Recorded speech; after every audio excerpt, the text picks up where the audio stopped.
wondering what the best foods are for pregnant mothers? Well, I was pregnant at one time, obviously. Now I have my little one here, which I know you can't wait to hold your bundle of joy at some point. But until you get there, you might wonder, what foods can I eat to best support my baby's growth and development? And so as a registered dietitian who focuses primarily on vegan nutrition, I'm here to kind of share with you the best foods, at least the best 6 foods in terms of what you should be looking for when you're eating, and just to kind of help make your diet more well-rounded, again, to support the growth and development of your little one.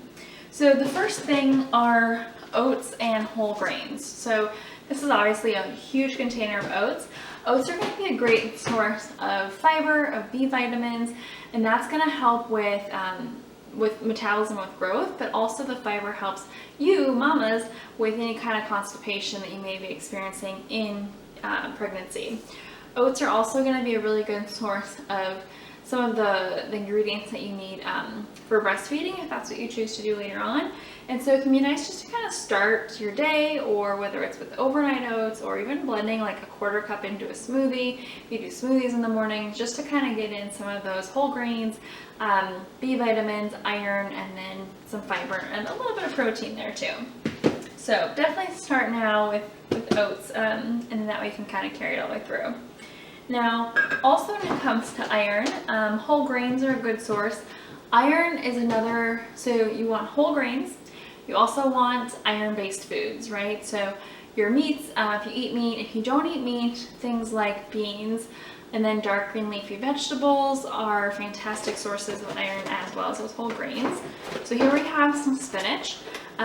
Keep in mind that with plant-based iron, the non-heme form, it's not going to be as readily absorbed because it's not already been oxygenated. So consuming iron-based foods with a source of vitamin C to help increase that absorption can be really helpful. So I always think about, like spinach and tomatoes. So whether it's like you have a red sauce and you have spinach in it, then that's perfect. If you have a salad, throw some tomatoes or some strawberries on it, and that's fantastic. Lots of things you can do to just sort of, again, increase that absorption of iron. You need iron because it's oxygenating all your cells, which are now, increased demand for that because of supporting your baby. There's also a lot of like blood loss, and your blood volume increases through pregnancy because during labor, a lot of that blood gets lost, and so you kind of need to amp up those stores ahead of time. So iron-based foods are something that should be at each one of your meals. Now with that being said, apart from iron and calcium have the same absorption site. So I always think about whenever I'm having a iron-rich meal to not have calcium at that meal, just to kind of maximize the absorption, or vice versa. So you have your whole grains, 1, iron-based foods.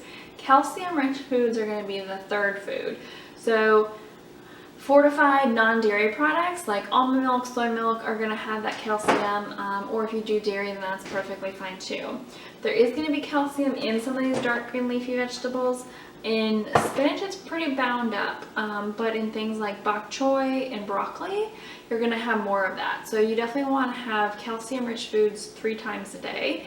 And if that's not happening, supplement with calcium, which I'll put that link below, because there's not going to be calcium in your prenatal. Like, it's too big of a mineral. There might be a little tiny bit, but calcium is actually very important all through pregnancy, and then even in the postpartum phase as well. I mean, it's important for everybody, but certainly during this time particularly. So the 4th sort of food group then, speaking about the iron, is vitamin C foods. So again, whenever you have iron foods, have vitamin C foods. Now here I have a juice as a reminder that you want most of your liquids to be water. The one exception I make is 100% juice, and I tend to think of adding this into smoothies because protein is another, it's not part of the list, but you need about 75 grams of protein in pregnancy at minimum. And one of my favorite smoothie recipes is super duper easy. I take half a can of the pineapple juice, and this is just the Trader Joe's one, a handful of spinach, ice, and then a scoop of protein powder, or half a scoop of protein powder, and get any kind of ice or water to thin it out.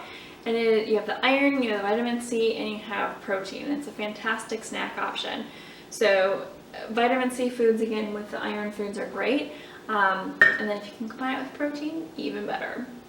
And so the fifth type of food that we want are those protein-based foods. So whether it's beans, legumes, nuts, seeds, any of that, protein should be at every single meal and snack, no matter what.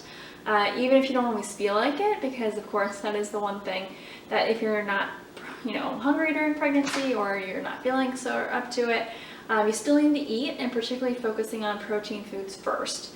And so beans are one of my favorite go-tos for people because they have the fiber, you have the protein, and then you have a lot of other like iron, other minerals that you need in increased amounts during pregnancy as well, whether it's for increased tissues or sort of like growth and development. There's also potassium in beans, which again helps with leg cramping if you're getting those in the middle of the night, and it can be really good food for pregnancy. So I try and sprinkle on food, the beans as often as you can, opting for at least a half a cup a day.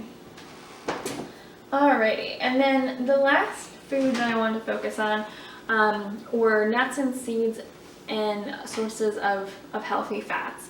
So avocados are going to be a fantastic option. Here we have the 365 almond butter, which is one of my favorites, and that's because, and I'll put the link for that below, because it doesn't have any sugar added, it doesn't have any salt added, it's literally just almonds, and they're roasted to absolute perfection. But this helps meet your protein needs that are increased, but also get in some of those healthy fats for your baby's brain development. So there you have it, the 6 types of foods you want to be including in each of your day as a pregnant woman.